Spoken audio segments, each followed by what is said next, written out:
Hi, everyone. This is Stephen Frew. We're looking at a redesign, nothing less than a redesign of what we think about marriage.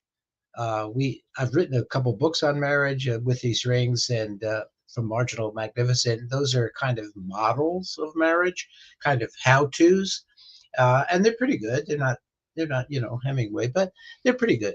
Uh, but now what I want to do is offer a way to reimagine what it is that you and I are doing in our marriage, what the possibilities are for marriage, um, taking a look at deepening and widening our perspectives about marriage, and we're calling it the scaffolding of marriage. And that comes from an old construction idea where, a building had been there for a long time and they had to change everything, the windows and the outside of it. And they created big scaffolds to try to hold everything in place and to work on it. We're going to work on marriage um, in a way that the poet William Stafford once called himself a priest of the imagination. I like that a lot. We're going to try and to invite you into reimagining what it is that's going on.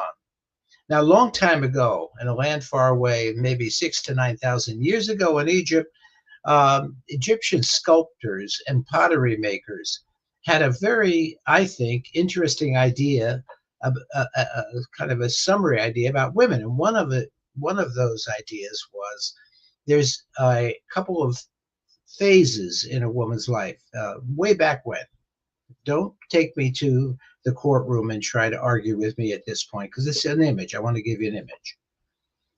The first phase they called the elementary phase, and that was the phase of childbearing and child raising.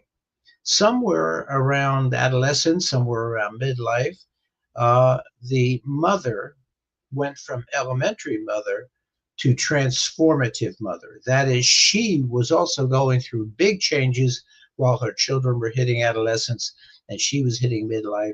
And so, what was required is no longer the helicopter parent making sure they cross the street or brush their teeth, cross the street safely, but what is really needed to be a full human being in this world, in the world that they're living in. So, that's a transformative mother, and it's the transformation we're talking about is a transformation within her.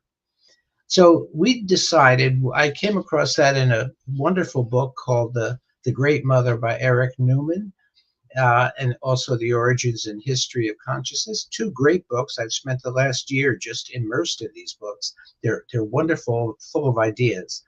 And so what I want to do is offer a 6-part introductory series, all fairly brief, 10 minutes maybe, give or take a couple minutes, on what I'm calling the 4 phases of marriage. The first phase, the elementary phase, is the kingdom building phase, the house, the career, the children, and all of that. The second phase is the transitional phase. That's midlife, that's adolescence. It's the phase when a man and a woman say, is that all there is? And a lot of divorces happen around then. The children no longer need you the way the children needed you. And now they need something different, but you don't know what it is. So that's the transitional phase, because your job is to identify what you're transitioning from and what you're transitioning to. Why divorces happen a lot, 50% during this time, is that we don't have a rich enough imagination about what we partnered for in the first place. What the hormone cocktail was driving when we said, I love you, and we visioned together, we're going to have such a good life, we're going to do this, we're going to do that, we're going to travel, blah, blah. All of that, what we were really after at that time in the original, the origin of the relationship, that origin somehow gets suppressed and submerged under the busyness of life. And if it's not recovered and looked at and expanded and used, the origin I'm talking about, what you'll get is, why am I in this marriage? Maybe somebody else would be better. Maybe I don't love him. Maybe I don't love her. Most of that is not actually the primary thing. The primary thing is the transformation that's coming. Who am I really? What am I about in this world? What do I most need? What do I most want? How does my love for my partner look now in my 40s, 50s, and 60s, 70s, 80s, and 90s for me? How does my love look? How do I want it to show up?